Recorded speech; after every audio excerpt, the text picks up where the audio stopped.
1,200 years of history? In just the next few minutes? Yep, we're doing it. We are going to tackle the entire story of Rome, from a tiny little village to literally the most powerful empire the world had ever seen. The big question is, how on earth did they pull it off? And that, right there, is the central puzzle of this whole story. It's an absolutely incredible tale of ambition, of genius, and ultimately of total collapse. So how did one city achieve so much? And more importantly, what can its fall teach us about our own world? All right, let's dive in at the very beginning. You know, every great story needs an epic origin. And Rome's? Oh, it is pure legend. See, the Romans didn't just believe their city was built. They believed it was literally destined for greatness, willed into existence by the gods themselves. The story of Romulus and Remus is just wow. It's brutal, it's ambitious, and it perfectly captures what it meant to be Roman. It tells you that from day one, this city was defined by conflict and an unshakable belief that it was born to rule. After a fight, Romulus killed his own brother, Remus, to become the first king of a city that would carry his name forever. So after a line of kings, the Romans did something that was, for its time, completely revolutionary. They didn't just swap out one king for another one. Nope, they tossed out the whole idea of monarchy and came up with a brand new form of government, what would become their greatest political invention. SPQR. Yeah, you've definitely seen those letters stamped on everything Roman. But this wasn't just some cool logo, it was a radical declaration. Think about it. For the first time on this kind of scale, power wasn't held by a king. It belonged to the Senate and the people of Rome. That simple idea of shared power would echo for thousands of years. Of course, power to the people sounds great, but it wasn't quite that simple. For centuries, the Republic was basically one giant internal tug-of-war. You had the patricians, the wealthy, noble elite who ran the show, and then you had the plebeians, the everyday folks who were just fighting for their basic rights. That constant struggle? That was the real engine that drove Roman politics. 118 years. Let that sink in. What was going on for that long? Well, that's the total time Rome spent locked in an absolute life-or-death struggle with its greatest rival, the Empire of Carthage. We call them the Punic Wars, and they were the fiery crucible that forged Rome into a world power. And the results of that long fight were just staggering.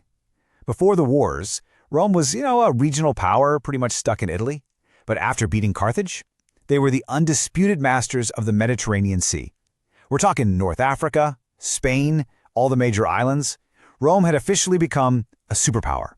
But here's the thing about that kind of success. It came at a huge cost.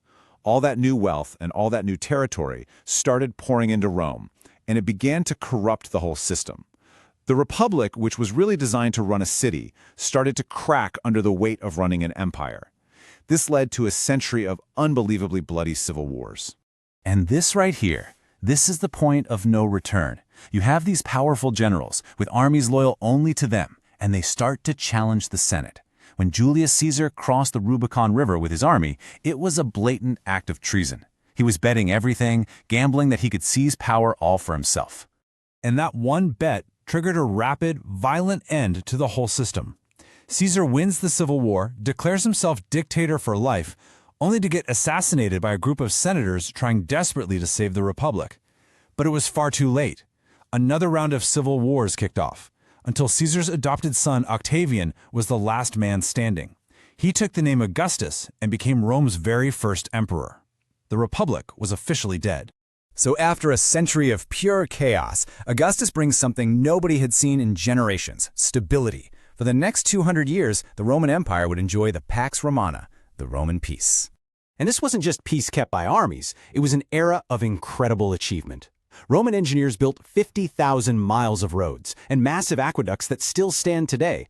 They developed principles of law that we still use, and they built a unified economy, all connected by a common currency that let the whole system flourish across 3 different continents. So just how big are we talking? Well, at its absolute peak, the Roman Empire was home to something like 65 million people. That might have been a quarter of the entire human population on Earth at the time. The scale of this single government was just mind-boggling. But as they say, no empire lasts forever. The Pax Romana eventually faded away, and by the 3rd century, you could really start to see the cracks forming in the foundation. It was the beginning of a long, slow decline. So what happened? Well, there's no single reason. It was really a perfect storm. The military was stretched way too thin, fighting off enemies on all sides. The economy was collapsing under insane inflation and crushing taxes. The political system was a revolving door of weak or corrupt emperors getting assassinated, and ultimately, the empire was just too darn big to manage. All these things fed into each other, creating a death spiral. The date everyone usually points to is 476 CE. That's when a Germanic chieftain just sort of deposed the last emperor in the West. It was a quiet, almost anticlimactic end to a 1,200-year story. But here's the thing. While the government of Rome was gone, its ideas, they were just getting started. I mean, just think about it. If you speak Spanish, French, or Italian, you're speaking a direct child of Latin. Our modern legal systems are built on Roman principles of justice. The very calendar on your wall, a Roman invention. Even the way our capitals and government buildings look often copies Roman temples. Rome never truly went away. It just became part of the foundation of our modern world. And that leaves us with one final, pretty unavoidable question. If an empire that vast, that advanced, and that powerful could completely collapse under its own weight, from economic crisis, political instability, and just getting too big, what does that say about our own complex global civilization today? The story of Rome isn't just history, it's a timeless warning.